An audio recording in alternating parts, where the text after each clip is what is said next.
So, okay. Good morning, ladies and gentlemen. So this is actually a presentation I gave at another conference, but I felt this presentation is something that could be useful and beneficial for some of you and many of you in the future. So this is a brief overview of how to manage stress while we are on our jobs. A lot of these principles are based on sports psychology. So people who perform physically, who are seeking peak performance. But many of these principles also apply to cognitive workloads. For example, we often claim ourselves as athletes in using our brain because our job is incredibly complicated. So it helps for us to find ways to bring the best of us in terms of performance.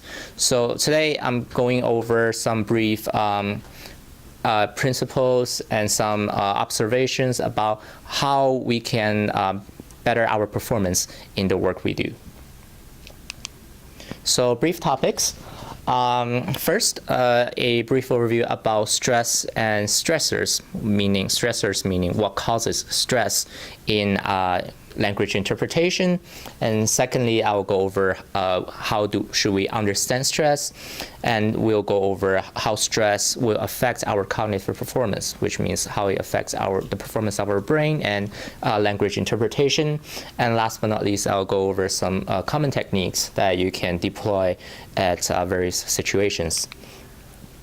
So stress in language interpretation. So stress, by definition, could be both physical and mental. There's physical stress, for example, after a long workout, and there's also emotional stress for people going through different events. Some of the stressors that are very common to us, including physical stress, even when you're trying to get in on the subway, trying to squeeze into a bus, that could be physically stressful, and some people go through illness. Some people don't have the right sleep and wake cycles. They all have a toll on your body. So these are considered physical stress. The next part is mental stress. So whatever happens to our brain or our emotional states. It includes work, common stressors according to census, workload, relationship, major life events, be it good or bad. Sometimes when you have for example, when you have a baby, you're happy, but it also brings a lot of other stress to you and your family. So good events can bring both good and bad stress. So that's something that you have to keep in mind. One example is that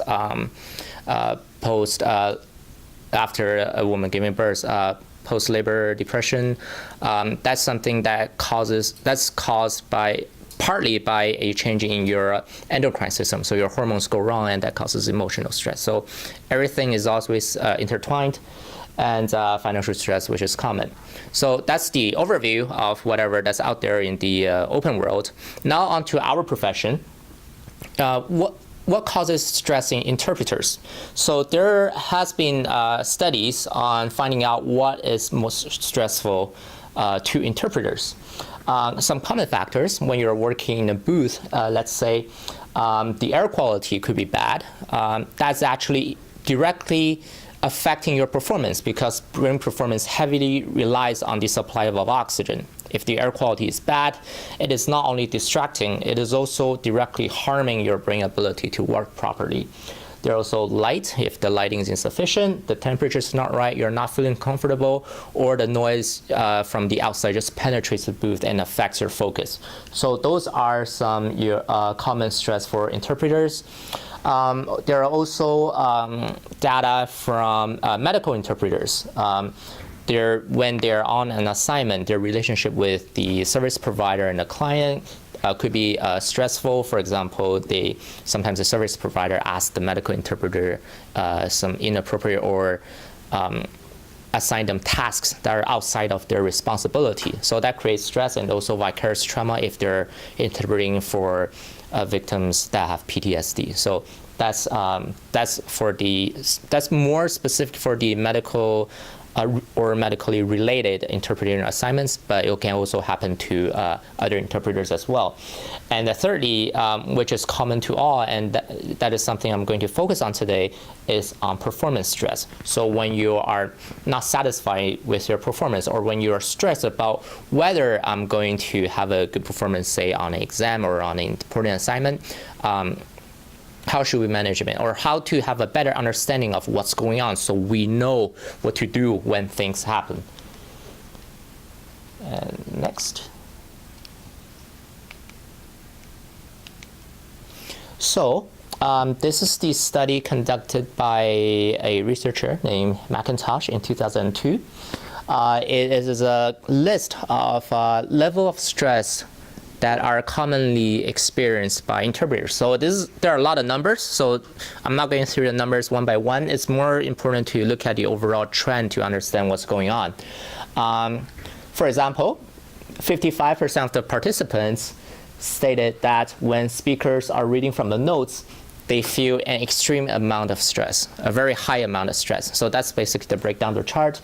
And some people feel that or the majority, 62% of people, felt that not receiving enough background material is moderately stressful. There's something that's significant. Most people think that it's moderately or highly stressful. Well, not many interpreters saying, I can just go in blind, I'm going to do fine. So that's the overall idea. So common things: speaker reading from notes, speaking too fast, like what I'm doing right now, or not receiving enough background material. And there are accents coming forth, and there's the discomfort, the physical surrounding environment. So that's something you need to pay attention to about your physical environment, and not enough time to prepare, and speakers arguing among themselves, etc. I'm sure you can find more other scenarios. For example, if you're interpreting a farm and some cows muse at you, that could be stressful as well. But these are the common ones. So, performance stress, when we are interpreting what causes our stress, we can look at it from two sides. One is from other parties. The other parties have a certain expectation on you. They're saying, you're an interpreter, you should know this. Or that they demand you to work long hours, etc. So broadly categorizing them as external. So those are external factors. And the other part is internal. For example, what you ask of yourself. Sometimes you kind of want to knock yourself in the head saying that I should know this word. I should be able to do this. Why am I not doing this? Maybe when you don't have enough sleep, your performance suffers and you become critical of yourself during your assignment. That happens. So that's during the assignment, and outside of the assignment, there's also long-term stress. If you're constantly working long hours, you don't get enough sleep, that is have a more of a long-term toll that will affect each of your assignments. So the stress is when on assignment, it could be both internal and external, and when you're out of assignment, it could be long-term. That's something, for example, happening in your life, or there are other things that affects you. And a concept that's more common in medical interpreting is that interpreters should know how to take care of themselves emotionally and prevent professional burnout, which goes other professions, from medical doctor to lawyers to engineers, accountants. They all have a burnout problem. So this is more of a common to all professions. But for us, we have a more we can see from the slides is more we have a specific set of circumstances that we need to be aware of. So the stress in the body, there's one very important mechanism in the body that activates stress. It's called the HPA axis. So it's a set of body organs in your brain and in your kidney that controls the hormones which causes the stress response. So they control both the short-term response, which is epinephrine. So when you're feeling that you need to fight the traditional fight or flight response, or when you're in a booth, suddenly you feel your heart start to beat very fast, your palms are sweating, you can't remember the word. So that's more a reaction caused by epinephrine, because you're in a very urgent situation, your body responds that way. So that's a immediate stress response. And the second one is a cortisol. It's also a hormone, which is more of affecting your body in the long term. For example, it can cause disease and illnesses. So if you're in stress and you do not relax yourself after each assignment, or there are other things in your life that are causing stress, it will be affecting your ability to perform every time when the circumstance arises. For example, cortisol is probably the one that's causing your skin to go dark. You're probably having digestion problems. So that's one of the factors. So long-term stress, short-term stress, both affects us. Stress is more of a perceived problem. It's not saying that, a person's lying on a couch, that he or she is completely relaxed. It's more about what you think of the situation. You could be out on an easy assignment. People think it's easy, but for you, standing in front of a crowd, or you think that you may be going to have a tough time, that's stressful to you. It's not necessarily that the situation, objectively observing, is not stressful. It's more of a subjective experience. That's quite a mouthful, isn't it? So it could provoke by both your mind and body. It kind of feeds on its own. So when your mind thinks it's stress, your body stresses up. Your muscle becomes tense. You can't breathe very well. And when your body is stressed out, you can't breathe very well, your mind becomes stressed. So it's a loop that you need to break out of. So sometimes you find yourself in the booth that you're not able to relax yourself. You have to be aware that both your body and mind are in stressful. And when you de-stress one of them, the other one will receive some benefit. For example, when your body becomes relaxed, you can bring down the level of stress that you're experiencing in your brain. So before I throwing all these bad rap or condemning stress, stress is not always bad. In fact, stress is broadly categorized into two groups academically. So it's defined as good stress, which is called eustress, and bad stress, which is distress. So distress is the one where it makes your life miserable, and the good stress is what propels you forward in performing better, or what motivates you to become successful in life in general. So that's stress as well. So that's the definition. This is a very classic model. I believe they do not only use it in sports psychology, they also use it in business management. They use it in whatever field that demands human performance. So there is, for every task, there is a optimal state for you to be performing it. Your body should be in the right amount of stress for one task for you to have the best result. Imagine during the Olympics, you see the athletes, some of them listen to music, they try to distract themselves, they try to lower their level of stress.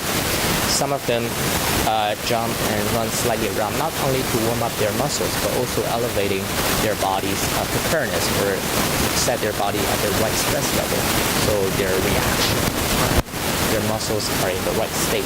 So it's not saying that I need to relax and just paralyze myself in the couch, but rather get yourself up into the right state to be ready for whatever that's coming. So you don't want to be too calm, saying that, for example, if you're going to an assignment, this is easy, nothing's going to happen, it'll be all right. If I miss a word, not where you want to be. You also don't want to be in distress, saying that it's the end of the world. What have I done to myself? Why did I agree to this assignment? I'm going to ruin my reputation, etc. So that's also not good either. So you kind of want to stay in the middle, or stay in the right position, as keep yourself energized, focused. So when you work, some athletes and some interpreters as well have mentioned this before. When they're in the right mood, it's feeling like they're entering into a trance, or entering into a very focused state that their surrounding become oblivious to them. They can focus on their job and everything's going right. So that's adjusting to the right level of stress. So optimal level, when we are talking about stress, it's not saying that there's a perfect spot for every situation in your body. There are easy tasks, There are difficult tasks, there are physical tasks, there are cognitive tasks. So it really depends on both what the external situation demands and what your personal ability is up to at that point. So one is that for simple tasks, the term arousal level means basically how energetic or how nervous you are in that area. The arousal is more of a technique. I won't go into details here, but basically saying for simple tasks, you're relatively energetic or aroused. What happens is that during that period, your brain is dedicating less resources in terms of thinking too much about things. So you can do it fast. For example, when we are preparing for a very easy assignment, where the speaker is going through very easily, you kind of don't have to hold yourself back saying that I need to do next. You probably would do better, or at least you can keep going faster than you normally would. The classic example is mostly actually outside of the interpretive realm.